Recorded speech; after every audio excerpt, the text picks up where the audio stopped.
अस्सलाम वालेकुम। उम्मीद है आप लोग ठीक हैं, खैरियत से हैं। खुदा की ज़ात आप लोगों को अपने हिफ्ज़ व अमान में रखे। हमारी जो दुआएं हैं वो हमेशा ही आपके साथ हैं, खुश रहें और अल्लाह पाक पाकिस्तान को सलामत रखे, ता क़यामत रखे। पाकिस्तान हमेशा ही ज़िंदाबाद।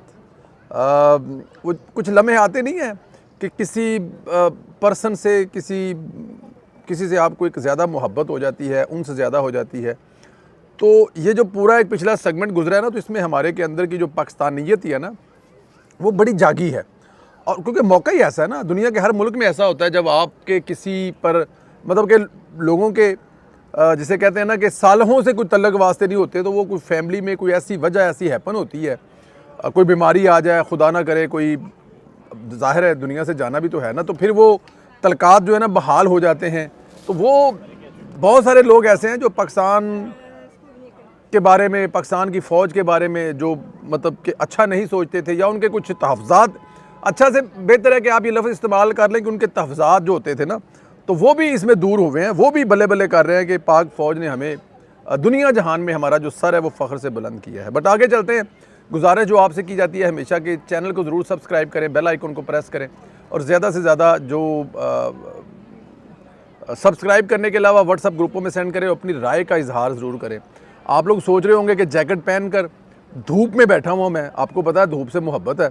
उतो चौधरी साहब का भी तरला कर लिया कि बह के कॉफ़ी पिए, तो वो जो मोहब्बत है धूप से वो इसलिए है कि 15-16 टेम्परेचर है, हल्की सी जैकेट भी पहनी हुई है। और जब आप लोगों ने ये देखना है और आप लोगों के पास जो गर्मी है, ख़ास तौर पर पाकिस्तान में, यूएई वालों में, सऊदी अरब वालों में देखो तो तुम कहना है कि संदीला साहब पता नहीं किहड़े मुल्क रह रहे हैं, लेकिन बड़ा सोहना तो ठंडा मुल्क है। बट एनी हाउ चलते हैं ज़रा। आप अपने अपने मुल्क का नाम लिख के वहाँ पे टेम्परेचर तो बताएं कि जिस शहर में रह रहे हैं वहाँ पे आज टेम्परेचर क्या था दिन के टाइम। हमें पता लग जाएगा कौन किस जगह पे रह रहा है और टेम्परेचर वहाँ पे क्या है। हमारे यहाँ 16 टेम्परेचर है। अच्छा, ये जो साडा हमसाया है ना इंडिया, जब इसे कुछ नहीं मिलता ना, तो फिर पाकिस्तान के जौहरी हथियारों के ख़िलाफ़ प्रोपेगेंडा शुरू कर देता है। हालांकि मेरे ख्याल में इसको पता भी है कि जौहरी जो आपके हथियार हैं ना, वो पता है कि जिस मुल्क के पास है उन्होंने बड़े संभाले हुए हैं।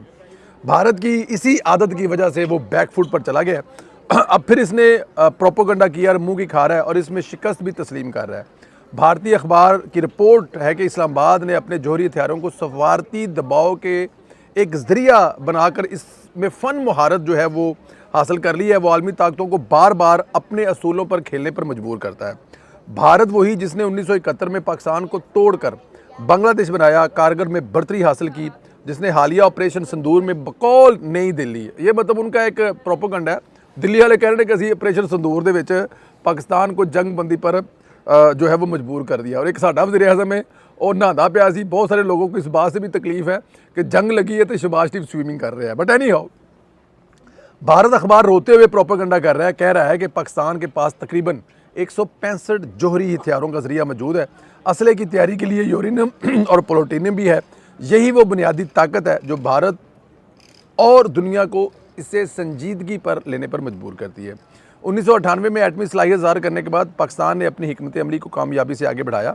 जहाँ पर आप नवाज शरीफ को याद करें, दुआएं दें, भारत खुद तस्लीम कर रहा है कि वो पाकिस्तान के एटमी ताकत होने की वजह से मजबूर है, वरना अब तक वो पाकिस्तान को रगड़ चुका होता।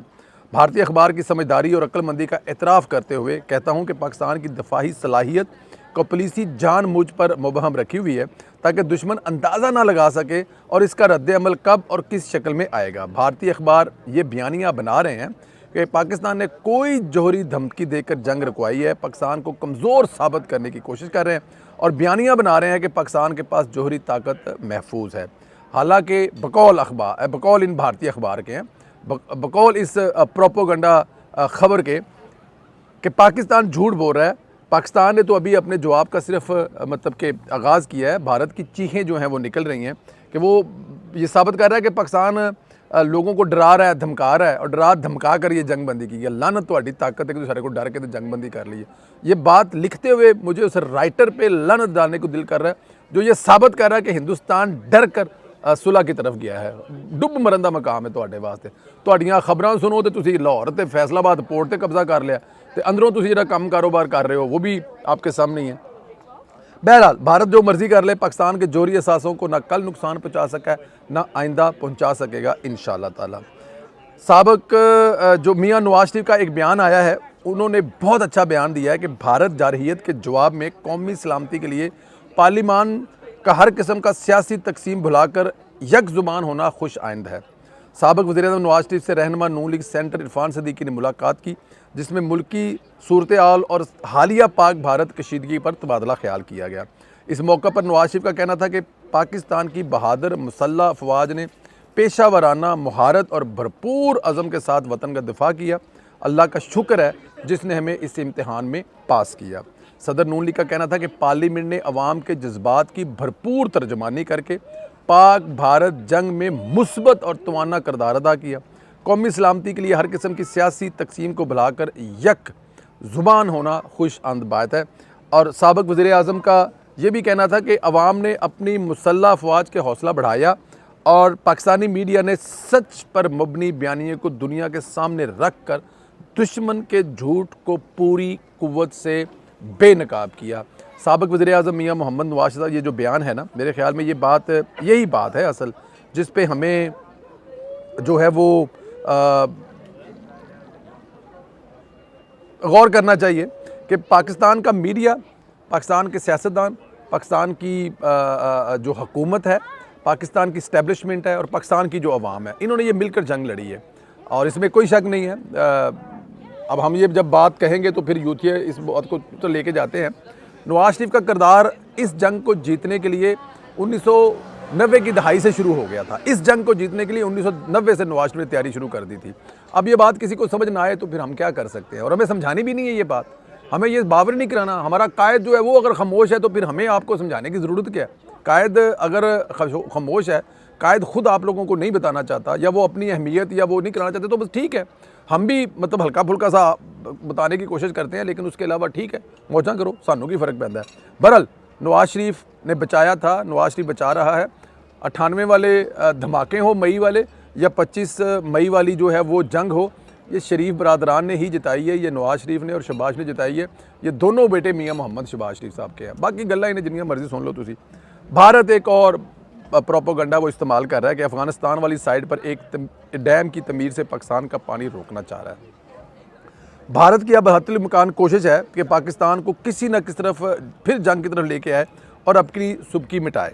भारत के ये तमाम हथकंडे दुनिया देख रही है। इस बार भी अगर ऐसा माहौल बना तो पाकिस्तान पहल नहीं करेगा, लेकिन जवाब ऐसा दिया गया है कि मोदी की नस्लें याद रखेंगी। उन्हें अंदाज़ा हो गया है कि पाकिस्तान कहाँ से हिट कर रहा है और क्या जवाब दे रहा है। पाकिस्तान ने अभी अपने खुफिया हथियार इस्तेमाल नहीं किए, लेकिन भारत मुसलसल मजबूर कर रहा है। ये जो खबर है ना जी, ये खबर ये है कि जो भारत है ना जी, वो मेरी कॉफ़ी जो है मैं चेक कर लूँ कितनी को गर्म है। फिट है, अभी गर्म है, वीलो ख़त्म करने के बाद पी जा सकती है। आपकी खातर कॉफ़ी जी है ना नवी भी ली जा सकती है, 5-7 यूरो की कोई प्रॉब्लम नहीं है।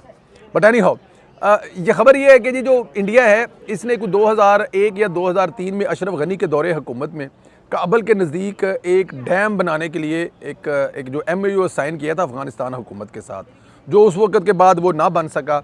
अब जब भारत इधर से नाकाम हो गया, सिंध मादा तास जो है वो ख़त्म कर नहीं सकता और पाकिस्तान ने कह दिया कि अगर इसने कोई हरकत की तो पाकिस्तान वो जगह ही तबाह बर्बाद कर देगा जहाँ पर पानी को रोकने की या पानी को डाइवर्ट करने की कोशिश की।